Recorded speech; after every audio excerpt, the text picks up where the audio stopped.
चलिए आगे बढ़ते हैं। प्रधानमंत्री नरेंद्र मोदी और स्पेन के प्रधानमंत्री पेड्रो सांचेज आज वडोदरा पे हैं। सबसे पहले मोदी और सांचेज ने वडोदरा एयरपोर्ट से टाटा के प्लांट तक करीब 3.25 किलोमीटर का रोड शो किया। इसके बाद दोनों नेताओं ने C-295 सैन्य विमान के निर्माण के लिए टाटा एयरबेस की असेंबली यूनिट का उद्घाटन किया। एयरबस असेंबली उद्घाटन के बाद मोदी ने कहा कि हमने नए रास्ते पर चलना तय किया है, नए लक्ष्य तय किए हैं, उसका नतीजा सबके सामने है। संभावना को समृद्धि में बदलने के लिए सही प्लान और सही पार्टनरशिप का होना जरूरी है। इस कार्यक्रम में देश के 1500 उद्योगपतियों को भी आमंत्रित किया गया।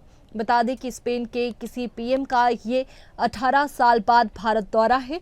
इससे पहले जुलाई 2006 में स्पेन के तत्कालीन प्रधानमंत्री जोस लुइस ने भारत की यात्रा की थी। तो देखिए, स्पेन के प्रधानमंत्री भारत पहुंचे, जहां प्रधानमंत्री नरेंद्र मोदी के साथ में उन्होंने रोड शो भी किया। तो देखिए, जिस तरीके से आत्मनिर्भर भारत की बात प्रधानमंत्री नरेंद्र मोदी लगातार करते हुए आ रहे हैं और ऐसे में भारत आत्मनिर्भर बनता हुआ भी नजर आ रहा है।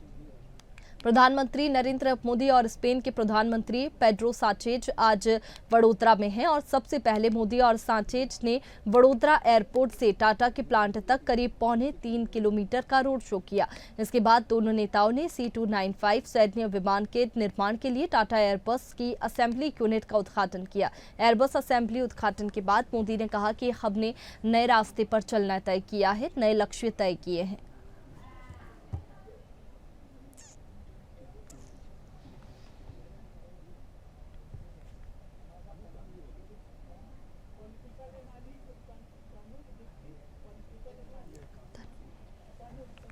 और चलिए, इसी पर हमारे साथ में पॉलिटिकल एनालिसिस तनुज दीक्षित जुड़ चुके हैं। तनुज जी, बहुत स्वागत है आपका इंडिया अहेड में।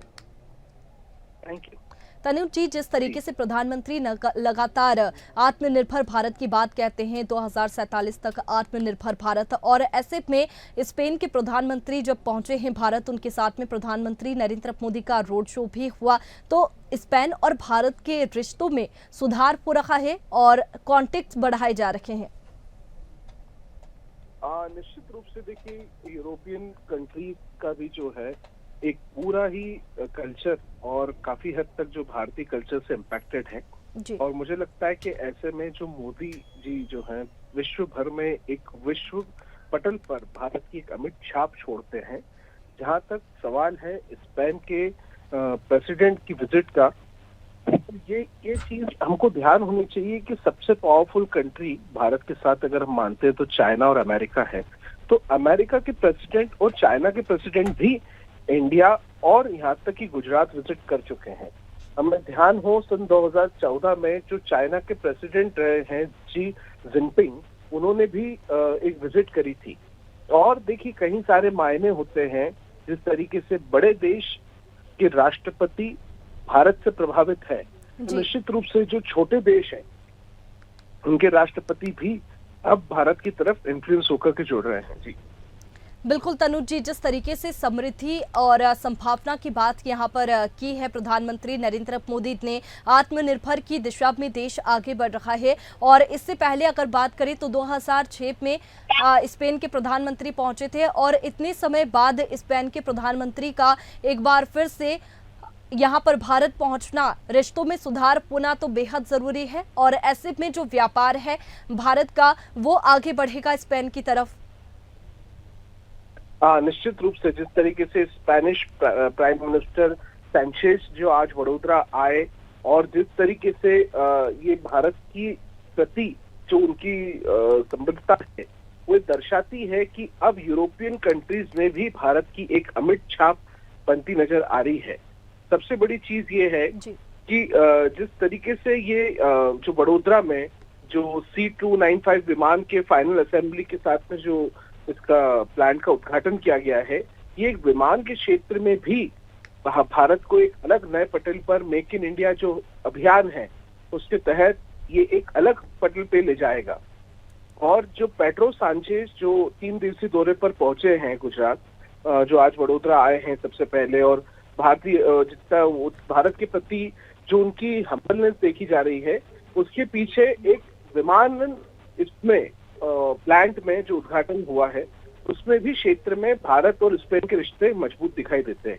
बिल्कुल, देखिए तनुज जी, जिस तरीके से भारत में पहली बार प्राइवेट कंपनी मिलिट्री के लिए प्लेन बनाएगी और ऐसे में मिलिट्री के लिए भी ये काफ़ी आसान जो है आगे देश बढ़ रहा है, मिलिट्री के लिए भी आगे काफ़ी संभावनाएं होंगी और आसानी होगी। बिल्कुल, जैसे कि ये आज दोनों देशों के बीच में जो समझौतों के ऊपर हस्ताक्षर हुए हैं, ऐसी जानकारी आई है कि उसके अंदर कई सारे इसमें जैसे कि आईटी, नवाचार, अलग कोई नवीनीकरण ऊर्जा, रक्षा, सुरक्षा, फार्मा, ऐसे कई सारे कृषि, ऐसे कई सारे क्षेत्रों में जो है दोनों देशों के बीच में कई सारे समझौते आज जो है हुए हैं। और वहीं पर जो टाटा का एडवांस सिस्टम लिमिटेड है यानी TSL, उसके C295 विमान की जो असेंबली लाइन है, उनकी सुविधा का उद्घाटन आज हुआ है। और ऐसे में एक बहुत बड़ी बात है कि अब हमारा देश जो है विश्व पटल पर अब विमान उत्पादन में भी एक अपना डंका बजाने जा रहा है। तो देखिए, निश्चित रूप से स्पेन के सहयोग से ये प्लांट निर्मित हुआ है वडोदरा में, और स्पेन के सहयोग की वजह से स्पेन के जो प्रधानमंत्री है पेड्रो, वो इसीलिए इस प्लांट के इसमें उद्घाटन में शरीक हुए हैं। जी बिल्कुल, ये जो उद्घाटन हुआ है और इसकी वजह से मिलिट्री को भी काफ़ी लाभ मिलेगा और ऐसे में स्पेन और भारत के जो संबंध है वो और मजबूत होंगे और व्यापार को भी बढ़ावा मिलेगा। बहुत शुक्रिया तनुज जी आपका हमारे साथ में जुड़ने के लिए। तो देखिए, प्रधानमंत्री नरेंद्र मोदी और स्पेन के प्रधानमंत्री पेड्रो सांचेज आज वडोदरा पे हैं और सबसे पहले मोदी और सांचेज ने वडोदरा एयरपोर्ट से टाटा की प्लांट तक करीब 3.25 किलोमीटर का रोड शो किया। इसके बाद दोनों नेताओं ने C295 सैन्य विमान के निर्माण के लिए टाटा एयरबस की असेंबली यूनिट का उद्घाटन किया। एयरबस असेंबली उद्घाटन के बाद मोदी ने कहा कि हमने नए रास्ते पर चलना तय किया है, नए लक्ष्य तय किए हैं। इसका नतीजा सबके सामने है। संभावना को समृद्धि में बदलने के लिए सही प्लान और सही पार्टनरशिप का होना जरूरी है। इस कार्यक्रम में देश के 1500 उद्योगपतियों को भी आमंत्रित किया गया है। स्पेन के किसी PM का 18 साल बाद भारत दौरा है। इससे पहले जुलाई 2006 में स्पेन के तत्कालीन प्रधानमंत्री जोस लुइस ने भारत की यात्रा की थी। तो देखिए, काफी महत्वपूर्ण दौरा रहा और यहां पर स्पेन के प्रधानमंत्री नरेंद्र मोदी के साथ में स्पेन के प्रधानमंत्री के साथ में नरेंद्र मोदी ने भी रोड शो किया है।